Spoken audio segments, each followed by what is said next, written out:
మీరు అందరూ కూడా భూమి పైన ఉన్న మానవులు, నోరు లేని జీవరాశులతో సహా కూడా పచ్చగా ఆనందంగా పిల్లలతో ఆ నోరు లేని జీవులైనా సరే మనమైనా సరే ఆనందంగా ఉండాలని నేను ప్రతి ఒక్క దేవతని పేరు మీద కోరుకుంటున్నాను. ప్రతి ఒక్క గ్రామం కూడా మీ ఊరి పేరు మీద కూడా చెప్తున్నాను.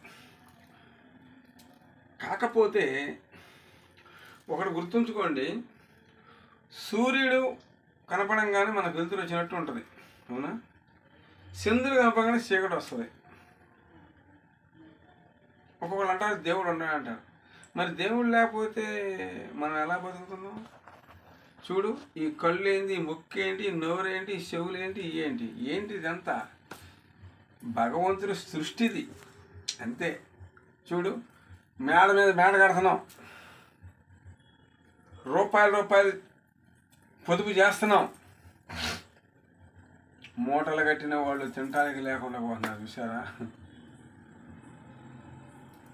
కూలీ నాలి అంటే ఏదన్నా కూలికెళ్ళి పని చేసుకొని వచ్చేవాళ్ళు ఆరోగ్యాలతో చక్కగా ఆ చిన్న గూడులోనే ఆనందంగా బతుకుతున్నారు తెలుసా? వాళ్ళు ఆరోగ్యంగా ఉంటారు, ఆనందంగా ఉంటారు. అదే మూటలు పైకి పెడతారు చూసావా, వాళ్ళు ఆనందంగా ఉండలేరు, నలుగురితో స్వేచ్ఛగా మాట్లాడలేరు, నలుగురిలో వాళ్ళు వెళ్ళి నుంచోలేరు. ఎందుకు తెలుసా? ఆయన కద్దరు సొక్క వేస్తాడు, మనమేముంది పాత కాలం వేస్తాం, మాసిపోయింది. దీనికి దానికి తేడా ఉంటుంది. అట్లాగే డబ్బు మనం సంపాదిస్తున్నామంటే నేను ఒకటి చెప్తున్నానండి, రూపాయి సంపాదించే వరకు చెప్తున్నాను. మనము వెళ్ళేటప్పుడు ఏమీ రాదు. నువ్వేమైనా పుట్టేటప్పుడు తీసుకొచ్చావా? నీ ఒంటి మీద ఇలాంటి నూలు పోగా తెచ్చావా? పుట్టినప్పుడు ఏమీ తాము.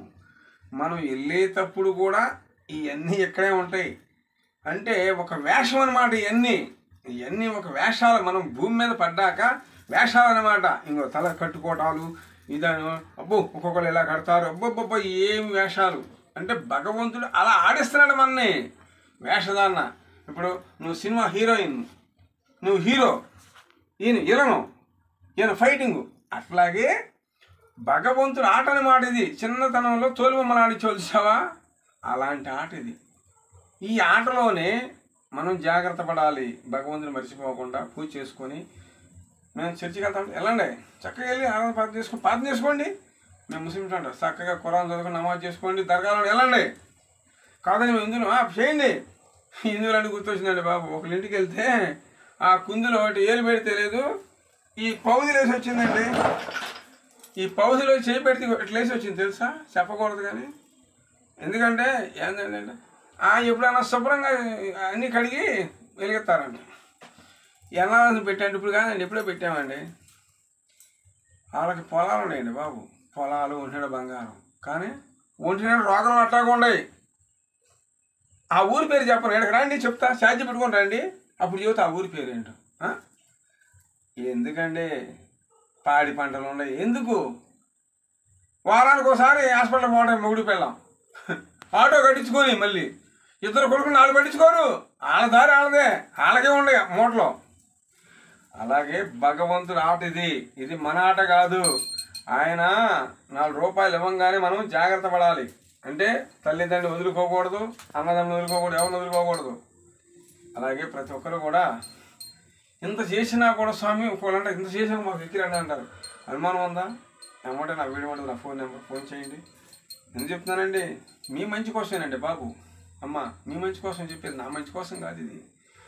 నేను అలా చెప్పడం వల్ల నీకు నచ్చదు, ఇంకో నచ్చింది, ఇంకో నచ్చింది, మీకు కావాలి ఇంకో నచ్చింది. ఇప్పుడు అరటిపళ్ళు నేను తింటాను, తాజా మీరు తింటారు, ఏదో సర్దిపైపు నేను తింటాను, చూసారా? అట్లాగే ప్రతి ఒక్కరు కూడా నా వీడియో షేర్ చేయండి, లైక్ చేయండి. జై నాకు ఓం భగవతి మాతాకి జై, అమ్మలహన్నమ్మకి జై, లక్ష్మమ్మ వారికి జై, మముధన్నమా తల్లికి జై, మాతాకి జై, ఓం తల్లి మాతాకి జై. అమ్మ తల్లి నాగమ్మకి, మా తల్లి నాగమ్మకి, అమ్మ తల్లికి జై, జై మాతా.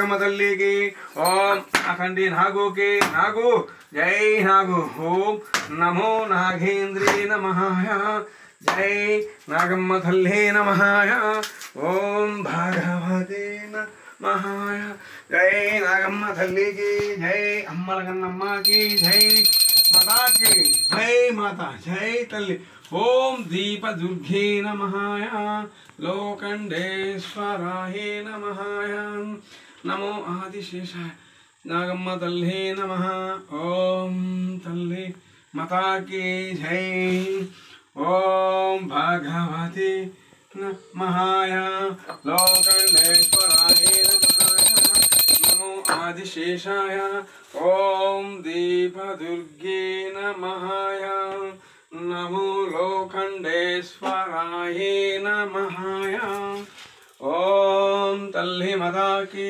జై ఓం భగవతే నమః ఓం లోకండేశ్వరాయ నమః ఓం భగవతే నమః నమో నాగేంద్రే నమః నాగమ్మ తల్లి నమః ఓం భగవతే నమః జై తల్లి మాతాకి జై అమ్మ తల్లికి జై ఓం మాతాకి జై